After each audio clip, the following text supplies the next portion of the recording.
Hi, Dr. Shelly Cameron. Maxine. What a joy it is for us to make this time together to be able to Yes, talk about indeed. leadership, coaching, writing, etc. Why? Because Dr. Shelly Cameron is a leadership coach.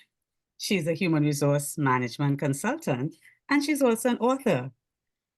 But and her focus is on leadership, various leaders at various levels. But today, we are going to focus on entrepreneurs. We are going to talk about entrepreneurs, and Dr. Shelley is going to share with us the strategies that she shares with some of her entrepreneurs when she's coaching them. Dr. Shelley? Yes, of course. So I wanted to share a little bit about 9 investment strategies for entrepreneurs on a tight budget. And the reason being is even for myself, as I was looking at this, I thought of entrepreneurs and how expensive it can be to do some traditional things that happen. So I Indeed. decided, why not search and gather all of those that might be an investment strategy for people, those entrepreneurs on a tight budget. And most entrepreneurs are on a tight budget. When they start on a tight budget. They start with their dream, and some of them are still at work. They're still in their job, but they want to start to build this thing, and it's usually with a small budget. So let's start. What do you say to that person who wants to launch out, who wants to step out as they're about to fulfill this dream that they have, or this baby that is waiting to be born? So I'd say that approximately 20% of startups fall aside in the first year. Of anyone will tell you that small businesses fall aside. That's what statistics tell you. 20% of them will fall aside during the first year. So Why is that? the most important thing for them is that they're actually not prepared or not Wow. as prepared as they should be. Mm-hmm. Mm-hmm. Right. And not as prepared because what? They hadn't taken the time to do the research, or why aren't they prepared? So it is that a lot of entrepreneurs that have found it is a in thing these days. It was always the in thing, but now post-COVID, a lot of Hmm. younger entrepreneurs, millennials and Gen Zs have decided that they're going to go right into entrepreneurship, no matter their age, and make some money without a plan. They don't have a plan that starts up. Hmm. And what I would suggest to them is to, yes, of course, be excited, have your dream, become creative and all, but get an accountability partner that can be trusted. Someone that can be trusted like a friend or a coach like me or Maxine. Hmm. Mm-hmm. Mm-hmm. Mm-hmm. So what she has taken me to before we talk about that accountability partner, she is indicating that I didn't introduce myself. So I am Maxine Barnett. I am an executive coach, and also I work with leaders at all levels, including entrepreneurs as they transition from being employees to employers. So back to Dr. Shelley's reference to the accountability partner. When we are about to jump off that, what we call that monthly thing or that weekly salary that we get, we need to count the cost. And as we talk it through, we need someone, a trusted partner or an accountability partner or a coach to help us with that transition. So Dr. Shelley, what are some of the things that we need to discuss with that accountability partner? Yes, so I will just go through 9 points and I Mhm. will start with number one, which is leveraging free platforms. And that one is, for example, WordPress. WordPress or doing your website or stuff like that. For me, WordPress stands out because I have been blogging for many years, over 13 years. And I think sometime last year, I got a congratulations from WordPress that have gotten over 500,000 views since I started. And I'm saying, oh my God, that's great. But of course, I could still do Congratulations. better. I could Congratulations. still, Yes. yes. And I'm saying that because how did I start? I started with a free platform. And any training that WordPress had, WordPress is mainly was started as a blog site, but now it has websites and all. So I started with that, and then any training they had previously were all free. And I would sit in all these meetings and understand and try to learn the strategies that they would give me in order to maximize my website. And I did that. So that's how I learned. And as I said to you, number one is to start with the free platforms, whatever it is that you can do. And that makes so much sense. As you were talking about free platforms, I also thought about free webinars, free training sessions that are available just to learn how to become a leader, just to learn how to do certain things, just to learn how to do our own accounts. There are all kinds of free seminars and webinars out there that could help us to develop and grow as we decide to become business owners or entrepreneurs. So, Exactly. point two, second Number strategy. two is the barter services, and that is to leverage exposure from partnership. That one is I find that is pretty easy, simple, and something that you can do if you reach out to someone.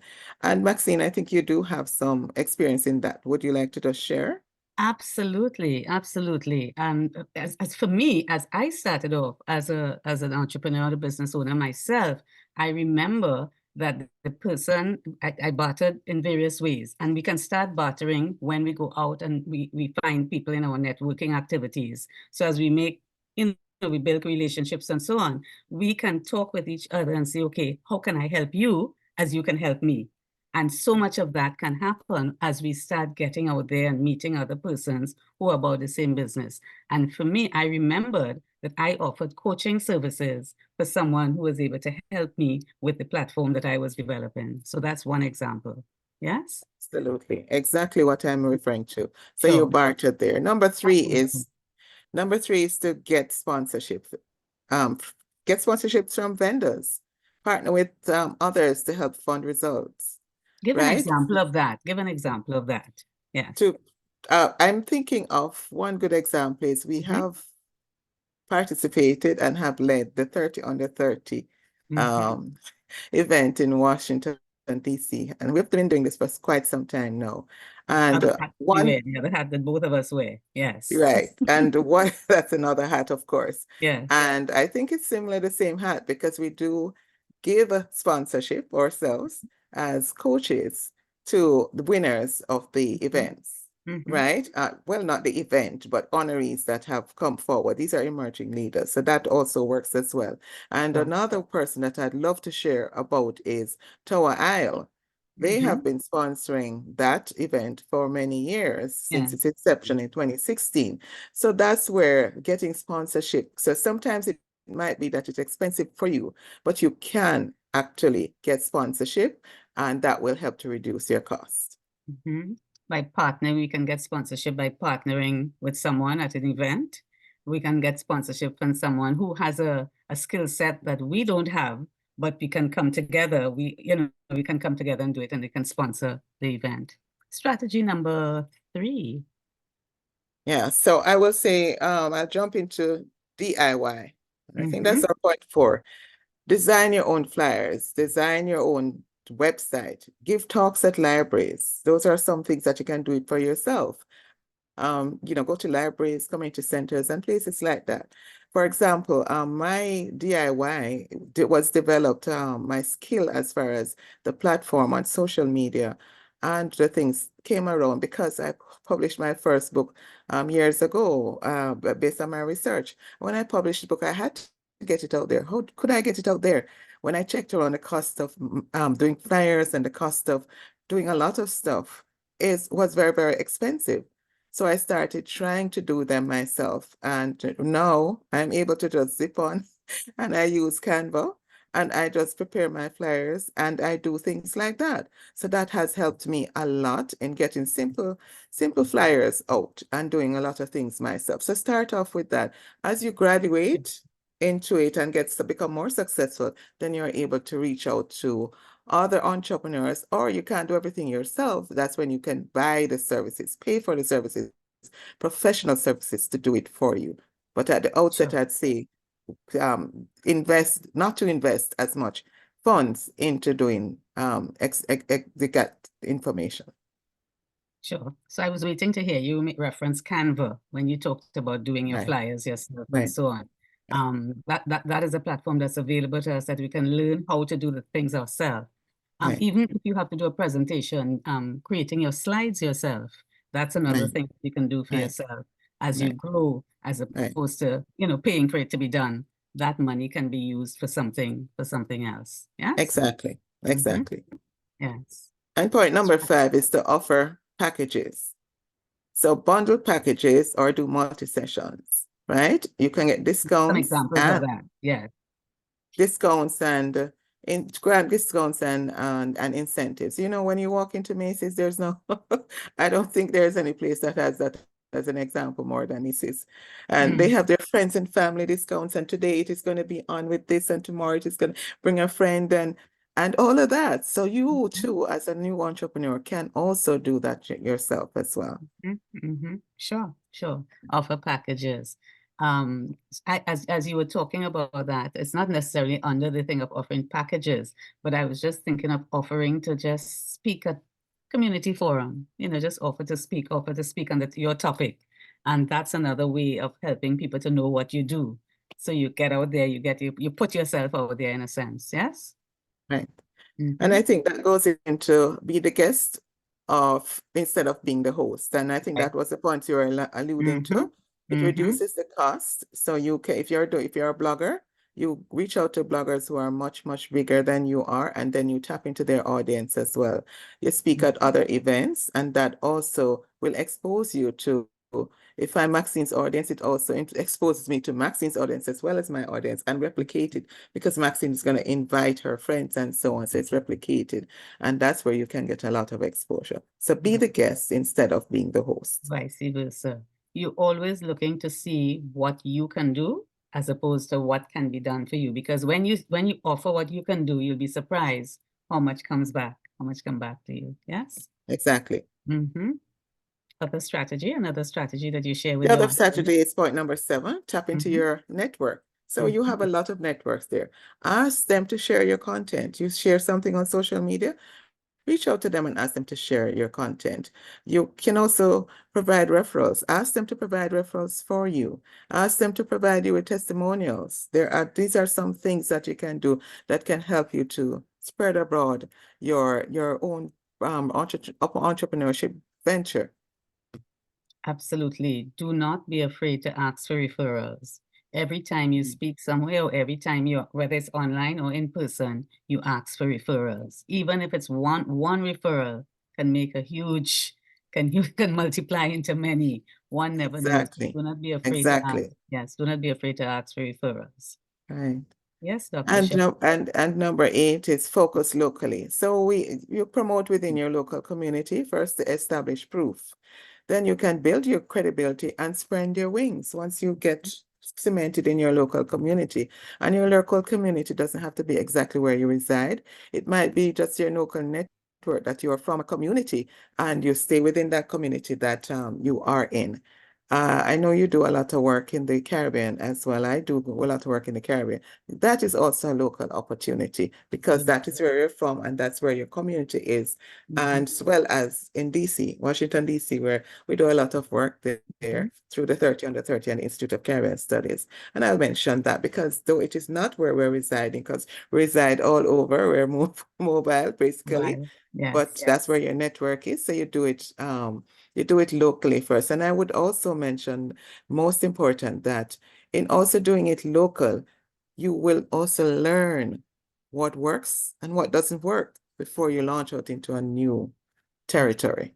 Absolutely. I'm glad you went there because not because something did not work, that means you throw your hands up and you Exactly. give up on it. You have to stay the course. You have to keep trying. You learn from what did not work to know what to do next and so on. So I'm glad you went there.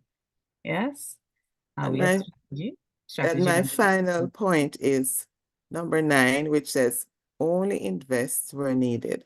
Mhm. Don't overspend on unnecessary items. Prioritize money where you will get the direct value. And Right. I've learned from that, again, going back to my authorship, which has really what's exposed me. Otherwise, I worked with an international company that had money. So before, I never had to cut and carve and weave and anything. So I know how to do that side. But Absolutely. on this side where I'm an author of my own self and I have to do the publishing of my books and all, it is important that I understand that I can't do everything. There are some things that when you go, you will be able to see those investment that is spread about. Wait until when you're very, very successful, then you can do that. And even then, you will still have corporate saying to you, no, you have to spend within a certain budget. So Sure. spend within your means and not overextend yourself. If you're networking, go where you know you will get the value from. Don't necessarily go somewhere else because everybody else is going there. After a while, you have to look at it, what we call return on investment. If you're ROI. not Yes. getting that Yes. return on investment, then it doesn't make any sense to spend the time there. Absolutely. So Absolutely. those are my 9 points, Well, Maxine. you know that expression, get more bang for your buck. You know that expression. Of course, That is exactly what you're talking about. And sometimes you exactly. really have to make that decision. For example, sometimes some conferences are offered in person, but you can also attend Yes, online.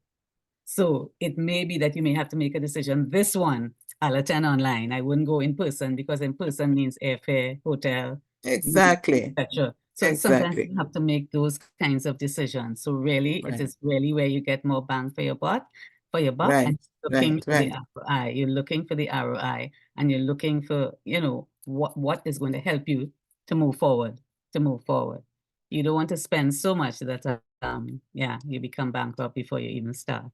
Yeah. So, Dr. Shelley, thank you for these such what I call words of wisdom, or some may say pearls of wisdom, for that new person who is now starting off, who does Right. not know.